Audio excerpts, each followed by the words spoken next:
Olá pessoal, na aula de hoje vamos começar a falar um pouco sobre a pinagem da placa do Arduino, certo?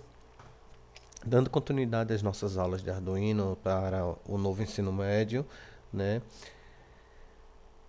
Vamos aprender hoje para que serve cada porta dessa, as portas digitais, as portas de alimentação, que são essas aqui, Power, e as portas analógicas, A0 até A5.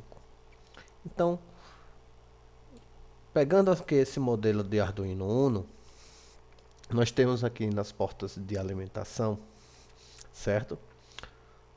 O 3.3 volts, 5 volts, que são positivos. GND são portas negativas, certo? E elas servem basicamente para alimentar um componente, ok? Por exemplo, se eu tiver um LED, certo? Se eu tiver um LED aqui e eu quiser alimentar ele, vou colocar um resistor, certo? 220 ohms e vou colocar aqui, por exemplo,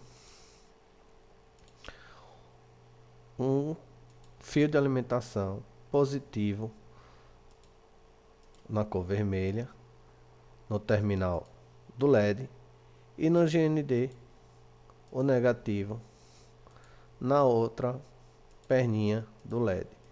Então, se eu fizer a simulação aqui, ele vai acender e vai ficar ligado o tempo todo. Por quê?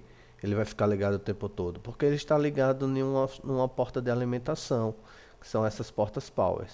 Ou seja, vai ficar ligado o tempo todo porque não tem uma programação. Quando você quer fazer o LED piscar, por exemplo, você tem que usar as portas digitais. E aí a gente faz o seguinte: vamos retirar, ok, essa daqui, vamos jogar numa porta digital 1 aqui, por exemplo. Veja a diferença. Vamos usar uma porta digital, estou usando aqui a porta 1 para ligar esse LED. E aí nós vamos aqui no código, certo? Para poder criar uma programação para poder acender esse LED.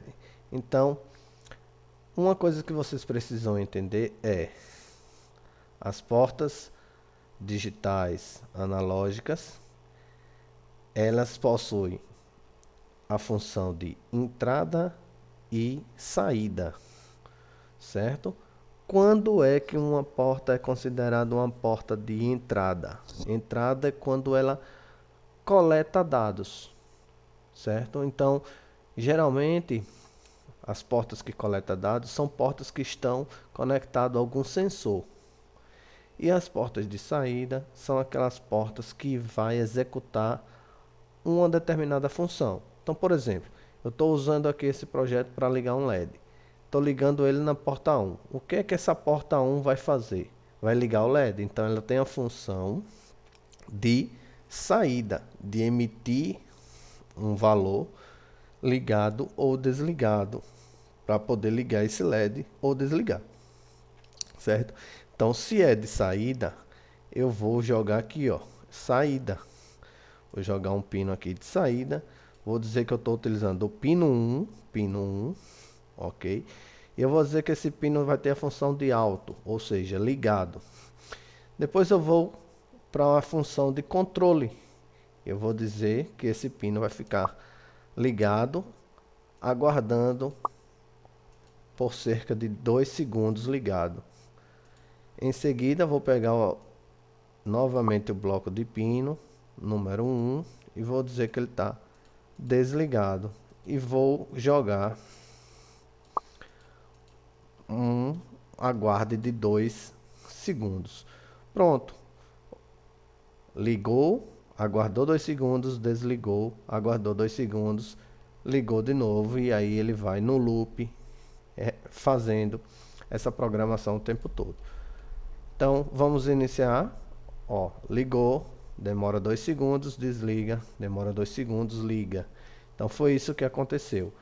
Eu criei na porta digital, a porta 1, uma função de saída que emitiu um valor para ligar e desligar o LED, diferente das portas de alimentação, que fez com que ela ficasse ligado o tempo todo. As portas analógicas também elas vão fazer a função basicamente igual às das digitais. Espero que vocês tenham entendido essa diferença. Então, quando vocês quiserem programar, quiser colocar alguma função para poder controlar determinado componente, você usa geralmente as portas digitais. Quando você quer deixar esse componente ligado o tempo todo, utiliza as portas e os pinos de alimentação. Lembrando que são duas funções. A primeira função é entrada, é aquela que coleta dados e envia para a placa. Então, geralmente a gente utiliza um sensor. Função saída é aquela que emite um valor para controlar um determinado componente, ou seja, ligar e desligar, por exemplo. Foi esse exemplo que a gente fez aqui. Espero que vocês tenham entendido e dá um like aí, curte o nosso canal e até breve, no próximo vídeo. Grande abraço para vocês.